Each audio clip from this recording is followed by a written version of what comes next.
18 हत्याओं का आरोपी, कुल 60 केस, शादी का वो रोचक किस्सा। नमस्कार, एनबीटी ऑनलाइन की खास क्राइम सीरीज में मैं सिद्धार्थ आज आपको सुनाऊंगा एनकाउंटर में मारे गए कुख्यात अपराधी अनिल दुजाना के आतंक की कहानी। उत्तर प्रदेश के मेरठ में स्पेशल टास्क फोर्स ने बड़ा एक्शन किया है। पश्चिमी उत्तर प्रदेश और दिल्ली से लेकर हरियाणा तक अपने आतंक का राज चलाने वाला अनिल दुजाना यूपी पुलिस के निशाने पर था। पिछले दिनों फरारी के बाद से उसे पकड़ने के लिए एसटीएफ को लगाया गया था। अमिताभ यश के एसटीएफ की कमान संभालने के बाद से लगातार एक्शन बढ़ा है। उमेश पाल हत्याकांड के शूटरों असद अहमद, मोहम्मद गुलाम समेत 4 आरोपियों के एनकाउंटर के बाद एसटीएफ की पिछले दिनों में यह बड़ी सफलता है। अनिल दुजाना पश्चिमी यूपी के शातिर अपराधियों में गिना जाता था। उसके खिलाफ 18 हत्याओं के मामले दर्ज थे। इसके साथ साथ रंगदारी, लूट, जमीन कब्जा और आर्म्स एक्ट के कुल मिलाकर 60 केस अनिल दुजाना पर दर्ज है।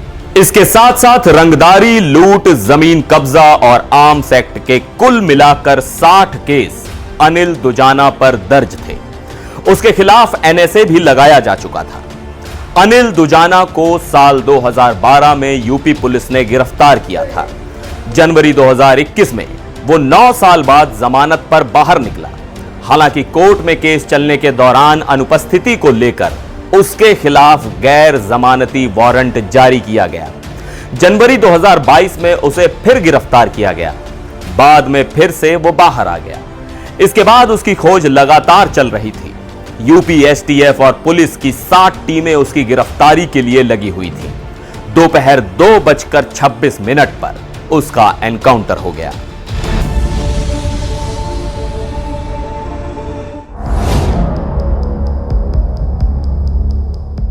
अनिल दुजाना यूपी के बुलंदशहर के बादलपुर थाना क्षेत्र स्थित दुजाना गांव का रहने वाला था। दुजाना गांव में कुख्यात अपराधी सुंदर नागर उर्फ सुंदर डाकू रहा करता था। 70 से 80 के दशक के बीच सुंदर डाकू का खौफ दिल्ली तक था। सुंदर डाकू के बारे में कहा जाता है कि उसने पीएम इंदिरा गांधी तक को धमकी दे दी थी। सेना का जवान सुंदर पारिवारिक वजह से डाकू बन गया था।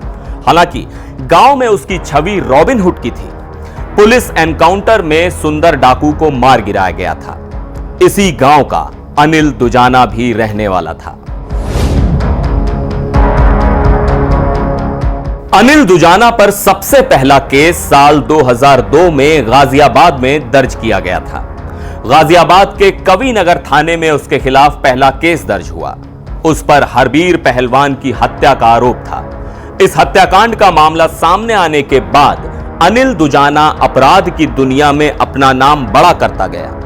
पश्चिमी यूपी के गैंग वॉर ने अनिल दुजाना को अपराध की दुनिया में स्थापित कर दिया। पश्चिमी यूपी में गैंग वॉर ने कई अपराधियों को जन्म दिया। दरअसल इस अदावत की शुरुआत महेंद्र फौजी और सतबीर गुर्जर के बीच की जंग से हुई। इसके बाद सुंदर भाटी और नरेश भाटी गैंग भिड़ गए। सतबीर गुर्जर के इन दोनों गुर्गों की भिड़ंत हिंसक हो गई। साल 2004 में सुंदर भाटी ने नरेश भाटी की हत्या कर दी। नरेश भाटी का भाई रणदीप और भांजा अमित कसाना इस हत्याकांड का बदला लेने को आमादा थे। अनिल दुजाना यहीं से उभरा।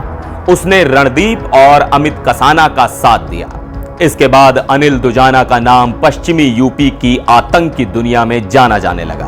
हालांकि सुंदर भाटी की हत्या की कोशिशें नाकाम होती रहीं। मौका नवंबर 2011 में आया। साहिबाबाद के भोपुरा में एक शादी थी। यह शादी सुंदर भाटी के रिश्तेदार के यहां थी। सुंदर भाटी वहीं मौजूद था। इस दौरान रणदीप, अनिल दुजाना और अमित कसाना ने AK-47 से ताबड़तोड़ फायरिंग शुरू कर दी थी। इस घटना में 3 लोग मारे गए, लेकिन सुंदर भाटी बच गया। तिहरे हत्याकांड में अनिल दुजाना जनवरी 2012 में पुलिस की गिरफ्त में आया। इसके बाद उसने जेल से गैंग चलाना शुरू कर दिया। रणदीप भाटी और अमित कसाना उसके गुर्गे बन गए थे। अनिल दुजाना जेल से ही हत्या कराता था। सुंदर भाटी से अनिल दुजाना की दुश्मनी का नया किस्सा जनवरी 2014 में शुरू हुआ। सुंदर भाटी ने अनिल के घर पर हमला कराया। ताबड़तोड़ फायरिंग में अनिल के भाई जय भगवान की मौत हो गई। इस मामले में अनिल के पिता ने सुंदर भाटी और 8 के खिलाफ नामजद केस दर्ज कराया। वहीं दुजाना गैंग ने सुंदर भाटी के गुर्गे राहुल की हत्या कर जय भगवान की मौत का बदला ले लिया। जनवरी 2021 में अनिल दुजाना जमानत पर जेल से बाहर आ गया था। अनिल दुजाना की शादी का किस्सा खूब चर्चित रहा है। दरअसल अनिल के ससुर लीलू का बागपत के एक शख्स राजकुमार से 40 बीघे जमीन का विवाद चल रहा था। राजकुमार ने अपना दबदबा बनाए रखने के लिए अपनी 2 बेटियों की शादी हरेंद्र खड़खड़ी और उसके भाई से करा दी। लीलू का पलड़ा कमजोर होने लगा तो उसने अनिल दुजाना को अपनी बेटी के लिए वर के रूप में चुन लिया। लीलू ने अनिल दुजाना के आपराधिक पलड़े को भारी देखकर बेटी की सगाई 2019 में जेल में रहने के दौरान ही करा दी थी।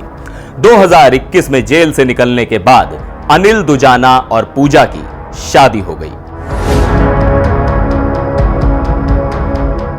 16 अक्टूबर 2021 को अनिल दुजाना पर सिकंदराबाद के एक कारोबारी से 1 करोड़ रुपए की रंगदारी मांगने का आरोप लगा।